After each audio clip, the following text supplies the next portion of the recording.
Hey y'all, welcome to Art of the Budget. My name is Nicole, my pronouns are she and her, and I live in the Pacific Northwest on the traditional unceded territory of the Coast Salish Nations.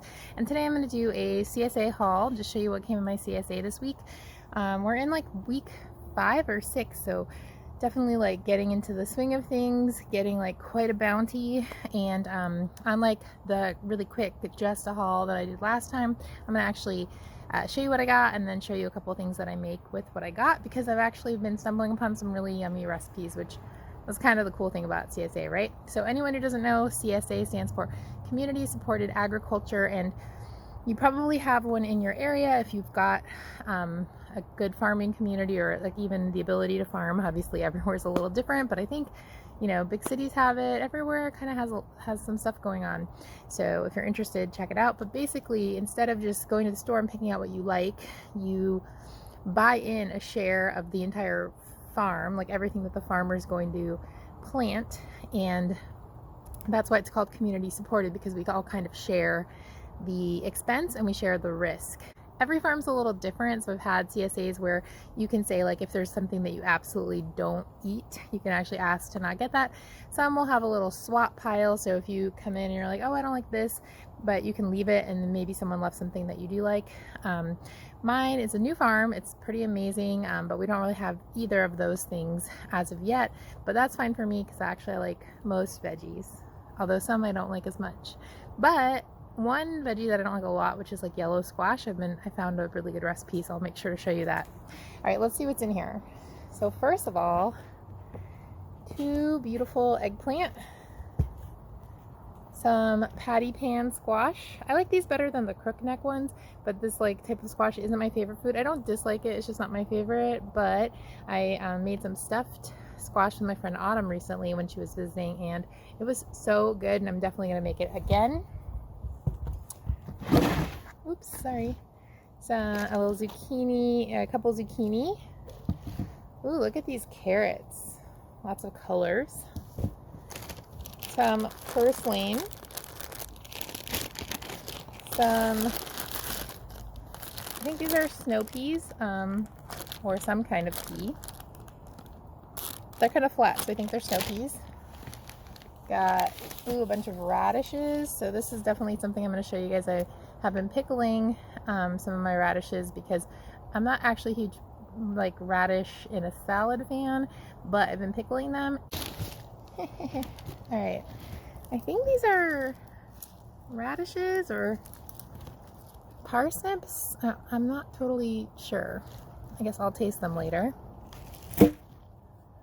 Still so much in here. Some spring onions or summer, anyway, some kind of onion situation. Ooh, some cukes. So excited. And to go along with cukes, and this is my #1 favorite veggie of them all. It's not a veggie, actually, it's a fruit, and that is tomatoes. So tomatoes are starting to come in. I got this big container of cherry tomatoes and these 3 big tomatoes. Makes me so happy. That's my favorite summer food, or maybe favorite food of them all. If you do a CSA, or if you just like vegetables, tell me what your favorite like summer or CSA vegetable is down below, and actually tell me what your least favorite is, because I'm curious. Mine's definitely like radishes and squash. All right, that's it for my haul. Now I'm going to show you what I make. All right, so in addition to my haul that I got from my CSA, my coworker was out of town and asked me to pick up her CSA, so I've kind of double of everything. So I'm going to show you what I make with it, and I'm basically doing a big meal prep, and I'm doing a little bit of preserving. We're going to make Italian potato and string bean salad. This is just something we make in my family. I don't know if it's really Italian. It's just a family recipe. We're also going to make stuffed zucchini and squash. I made this the other night when a friend was visiting, and we had a bunch of zucchini to use up, and we just on a whim decided to stuff it, and I was really happy with it, so I'm going to share that recipe with you. We're also going to make carrot top pesto, pickled radishes, or fermented radishes. These are like very rough recipes, not really measurements. But okay, for this first recipe, potato and string bean salad, you need potatoes and string beans. That is you need. If you've got it, we actually add tomato, some onion, I haven't decided which kind, and then for seasoning you just need salt and olive oil, but you can put any other seasonings or herbs you want in as well. And again, just string bean, potato, olive oil, and salt is a delicious salad. First thing I'm going to do is wash my potatoes and string beans well. Alright, so I'm going to just snap the ends off of the peas.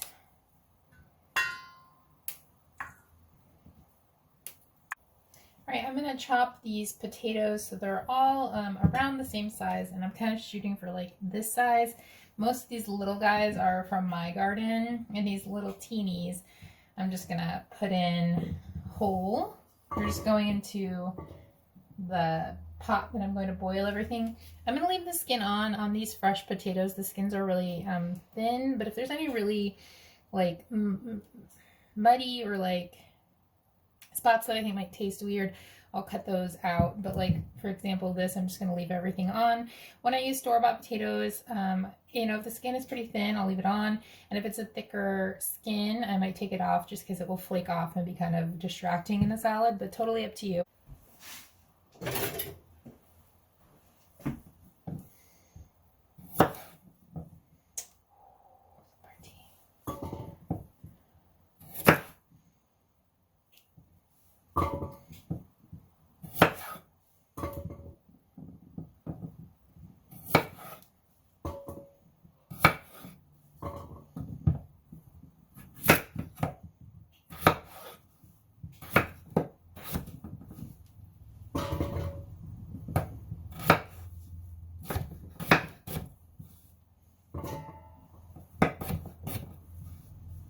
All right, so potatoes are all cut up. Aren't they so pretty? And then these are right here. I'm gonna basically boil these and then add these to the top to get them steamed. I'm gonna add a good amount of water to this. I guess I was taught to boil the potatoes, but I think I end up doing kind of a combo between boiling and steaming. I don't really know if that is helpful at all, but that's just kind of what I do. I feel like it's a little less wasted water. I'm gonna add a little bit of salt to the water and turn this on high and let them come up to a boil. I'm going to use halved cherry tomatoes in a couple recipes, so I'm just going to cut these up real quick and put them in here. And I'm just having them.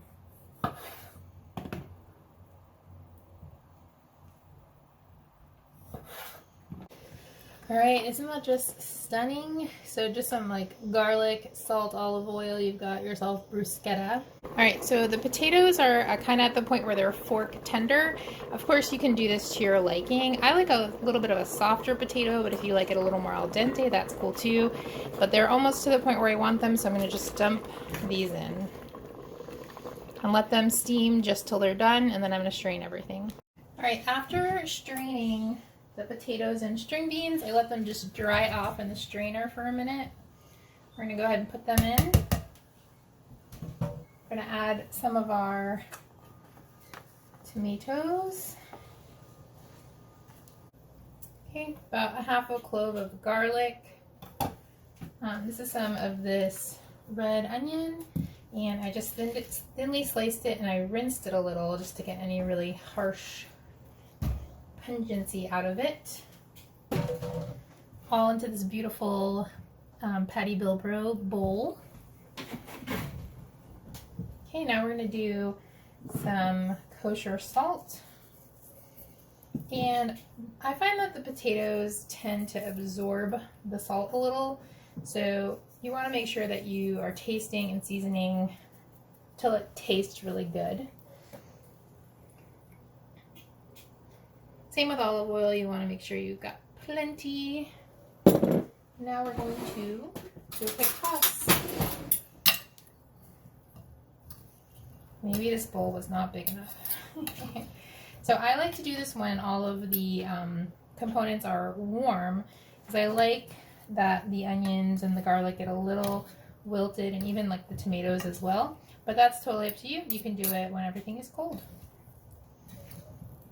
I like the tomatoes to let their juice out, so you have a little bit to like sop up with your bread later. Okay, so give it a good toss.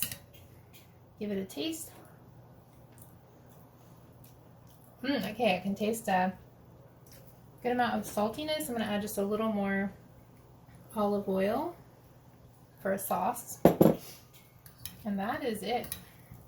Isn't it so pretty? Okay, for the stuffed zucchini and squash, you need all the zucchini and squash. I'm just going to do all of it in one fell swoop and meal prep it and freeze them if I need to. Breadcrumbs, tomatoes. I'm going to chop up some of these because I have so many radishes, so I'm going to chop some of these up into the filling. Onion, Romano cheese or cheese of choice, and salt, olive oil, and I'm going to use tahini because this really added like something special to the recipe. Okay, the next thing I'm going to do is I'm going to prep these zucchini and squash. Look at this funny one. And basically I'm just going to take off the top, take off any like harder bits here. And then I'm going to slice them down the middle. Isn't this one so funny? I can't decide if it's cute or kind of perverted looking. Or like maybe a little bit of both. I don't know. Okay, so I'm going to do that. Same on all of these different types.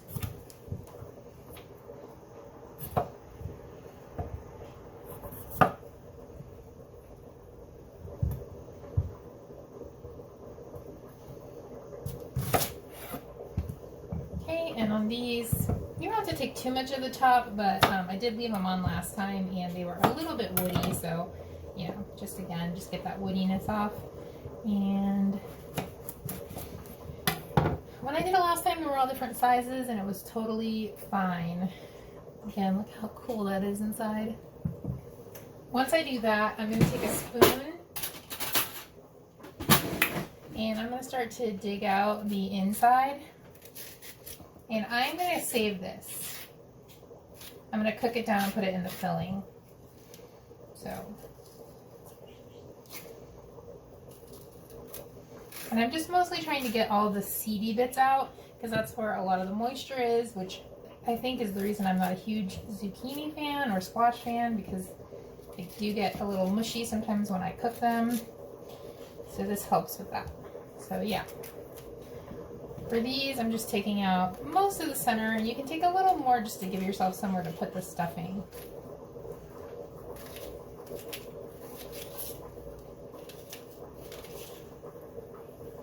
And then for this one, let's see. This one has a lot of seeds.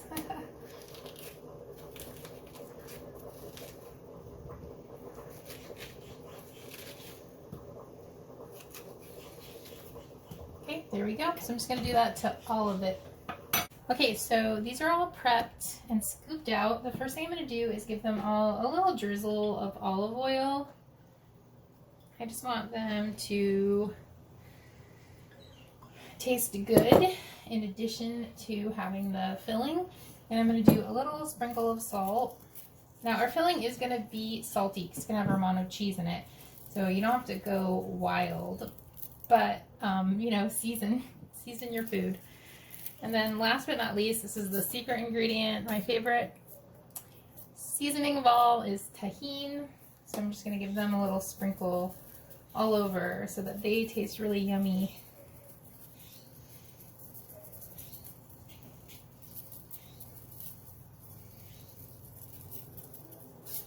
All right. Okay, so for the filling, I'm going to just cut up the rest of this onion, or this half of an onion.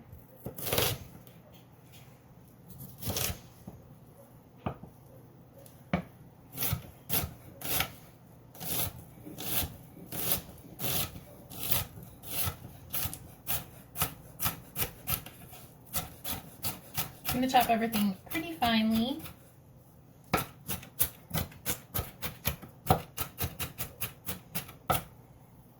Okay, let's get that out of the way. I've got these radishes or whatever they are. I'm going to get rid of any of these little stringy things. I also got rid of the leaves. I don't really have a good use for radish leaves yet, but let me know if you know something good to do with radish leaves. So I'm just going to get these chopped up finely. This is just 2 cloves of garlic, and I'll see you when I'm done with that. I also tried to squish as much liquid out of this through the strainer as I can. If you have cheesecloth, you could use that. I did use some muslin last time, but I just had a larger volume this time, and I'm hoping to cook off a good amount of liquid too, but just wanted to get a head start on that. Okay, and last but not least, I'm going to portion out this big block of Romano cheese. I'm going to prep some to put in the freezer, and then I'm going to grate.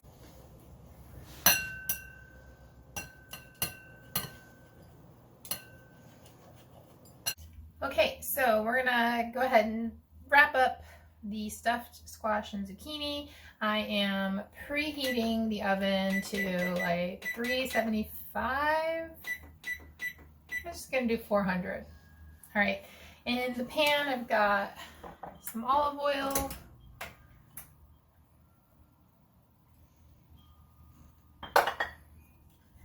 a little sprinkle of kosher salt. I just feel like that helps it be more non-stick. I don't know if that's a myth.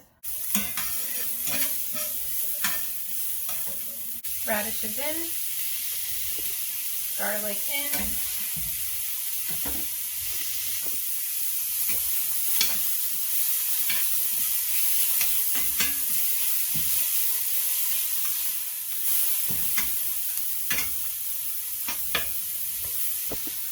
all right, squash guts in. All right, I'm just trying to keep the heat high enough that it is steaming off moisture and like not so high that it's burning. And my goal is just to get as much moisture out as possible before I add the tomatoes and cheese. Okay, adding some of these tomatoes. I think I'm going to save these back to make some bruschetta for lunch. Okay, so now I'm going to add some breadcrumbs, and I'm just kind of trying to spitball about how much filling I want to stuff these squash. Try that. And I'm going to add this Romano. Save some of that back for the top. And I'm just going to mix it all together. Oh, I'm going to turn off the heat.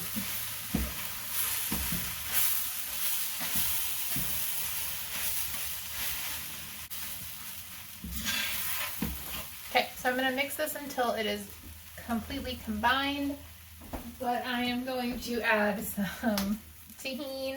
I'm not adding any more salt, as you can see, because the Romano is quite salty. I guess the tahini has a little bit of salt, but it's not a ton. And I'm going to let this cool. All right, while I let this cool off till I can touch it, I'm going to mix the rest of the Romano with a bit of breadcrumbs, and this is going to go on top.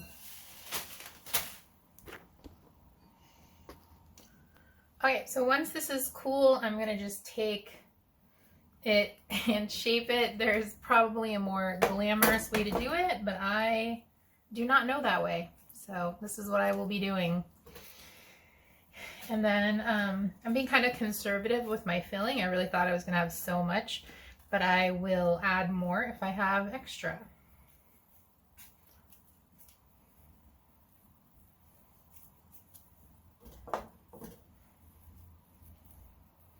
I did like wet my hands just a little so this wouldn't be super sticky.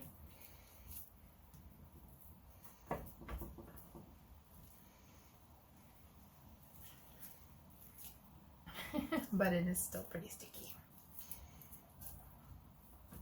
Okay, so yeah, I'm just gonna keep going, filling all these up. Okay, so last but not least, I'm just gonna put this combination of breadcrumbs and cheese on top of everything. I had just enough filling.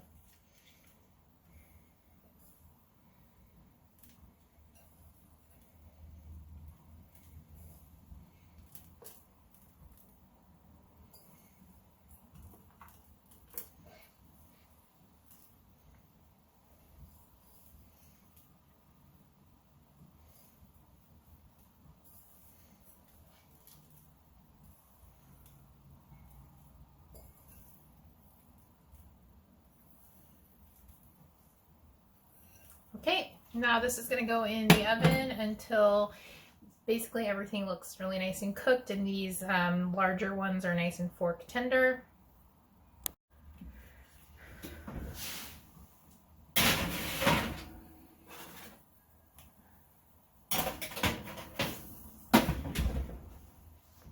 Okay, so they've been in the oven at 400 degrees for about half an hour. I'm going to turn the broil on for about 5 minutes and let all that cheese and breadcrumbs on top get toasty. Okay, that's a wrap on the stuffed zucchini and squash.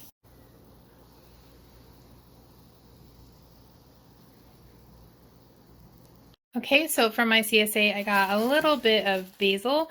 This actually may have been from my coworker's CSA, but I got a ton of carrot tops. So not gonna use the carrots, gonna use the carrot tops, the basil, walnuts, Romano cheese, salt, and olive oil, of course. And you can add anything else you want into it, but that's the basic recipe. Okay, so for our carrot top pesto, which you do have a little bit of basil, we're just going to put everything in the food processor.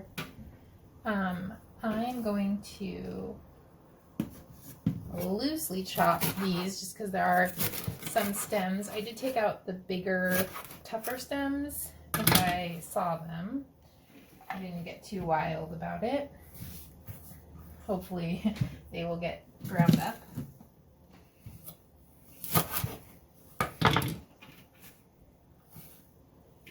Okay, going to add some olive oil. This is my giant olive oil from the chef's store.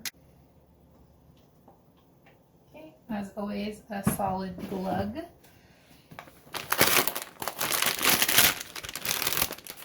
Some walnuts, or whatever nut you have on hand.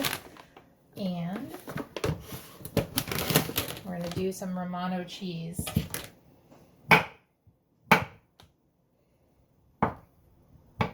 And I'm just rough chopping it. I have noticed that big chunks don't get mixed up in the food processor, but it also is not necessarily, you don't necessarily need to shred it first. Okay, so let's get this mixing.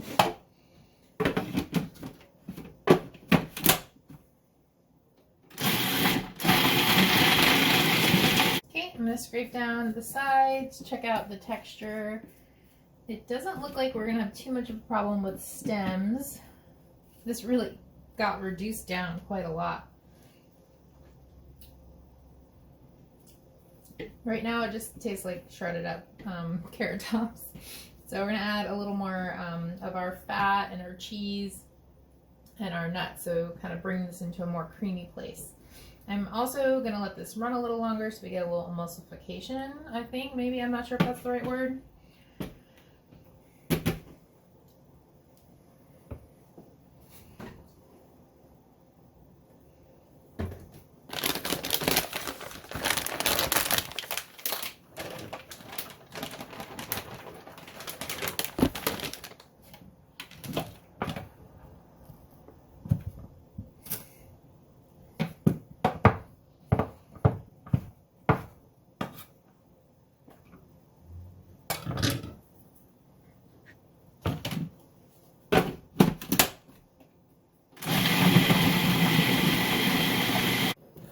Dash of salt, well, to taste.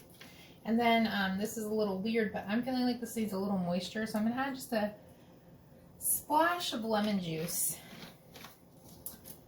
Carrot tops, I was doing a little research, they're a little bit more bitter than like basil, so you can also mix it with other greens. I'm kind of wondering if maybe I should have thrown in some of those radish greens, so I will think about that for next time. But yeah, I'm going to give this one last little mix. But I don't mind a slightly bitter green myself, but everyone's taste buds are a little different. Alright, so everything seems like it got ground up. Let's give it a taste.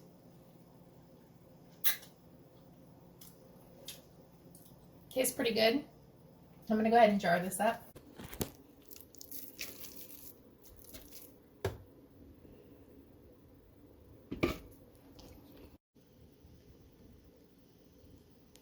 For our pickled radish, you'll just need your radishes. These I'm not sure if they're radishes or something else, but they will probably taste delicious fermented. You'll need salt. I'm using kosher salt. You'll need a quart of water in a quart jar with a lid. I like to use a pusher downer, and then this is a 2 tablespoon measure because you're going to need 2 tablespoons of salt. Alright, so my giant pile of CSA veggies is slowly getting smaller. Right now I'm going to just start prepping my radishes for fermenting, and I'm basically just cutting off their tops. I am leaving a little bit of green on top just because it looks cute, and I think I mentioned this before, I don't have any really good uses for radish greens, so if you have any, let me know. I'm also getting rid of any of the little stringy roots. You could totally pickle those along with everything else, but I don't like the texture.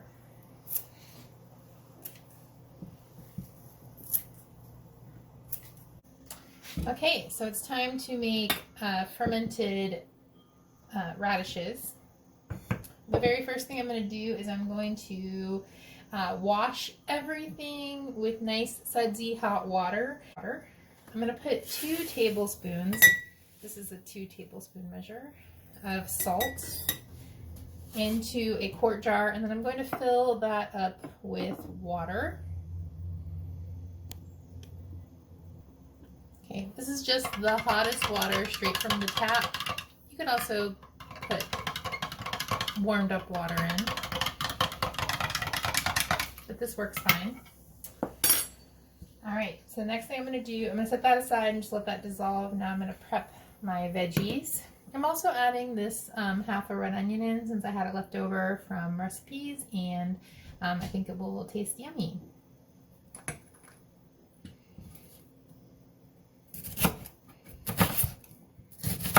Alright, so now I'm just going to chop up my radishes. I took off most of the greens, but I left this a little bit here. This tastes good pickled, and it looks really cute. So for the ones where it makes sense, I'm going to cut this and try to preserve some of that top. It honestly looks so cute in salads. And for ones where that's not possible, like this one, I'm just going to make it work, you know.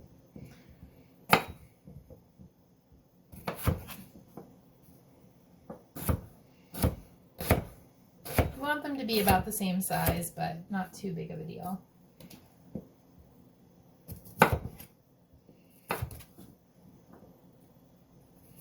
I've tried to make sure I got all any clumps of dirt off, but I'm not like too worried about it. Obviously, if you see some mud or like a little bit of like green that is going, go ahead and remove that before you put it in.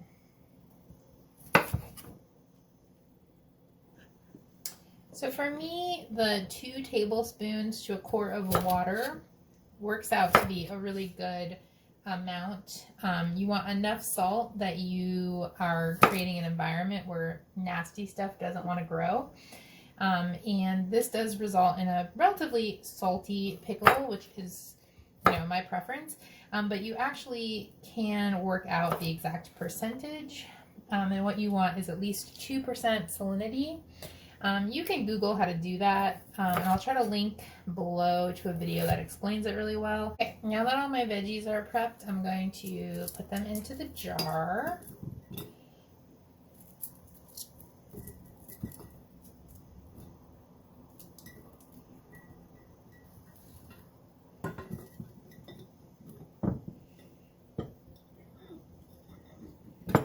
And that one looks a little weird, so I'm going to take it out.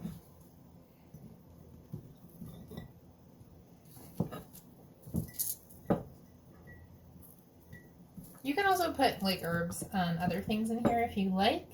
You know, yeah, that's totally awesome. You should totally do that. But it's not necessary.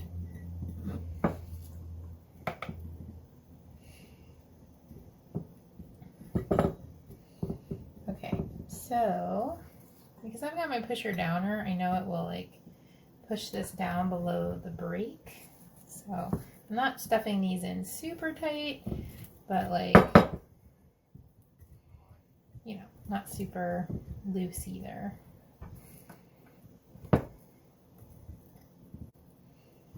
So from here, we're going to add our salt water.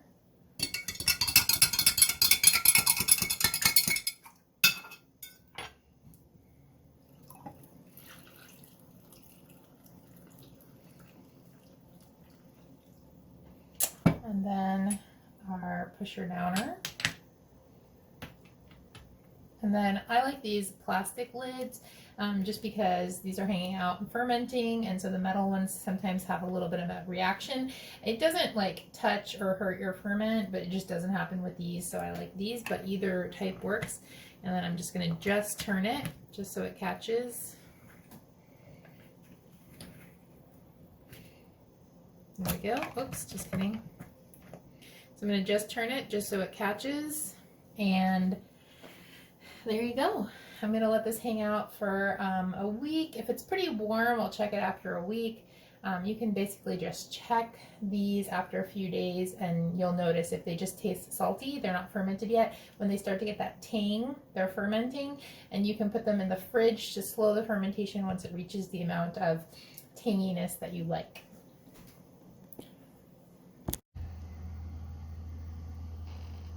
All right, well, I hope that gave you some ideas, or I hope you just had fun going along cooking with me, but I will see you in the next video.